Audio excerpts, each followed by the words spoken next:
Bell మోగింది sound full మాట్లాడే పల్లి ఇల్లు ఇక తాళం వేసుకెళ్ళు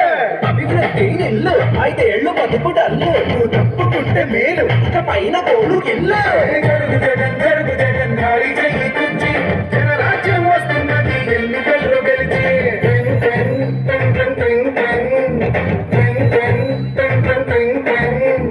వెళ్ళు వెళ్ళు వెళ్ళు నువ్వు పక్క సైడ్కి వెళ్ళు ఈ ఒక్క ఛాన్స్ చాలు ఇక నీకు మార్పు చెల్లు ఇడ్లీ తినాలంటే సాంబార్ కావాలి, ఆ పూరి తినాలంటే ఆలు కుర్మా కావాలి, ఆ ఆంధ్రప్రదేశ్ అడిగి తినాలంటే జగనే కావాలి. మా బాగోగులు మంచిగా చూసే బాబు గారికే వేస్తాం. జగన్కు మట్టిగా మమ్మ జరుగు జరుగు జరుగు జగన్ ఖాళీ చేయి కుర్చీ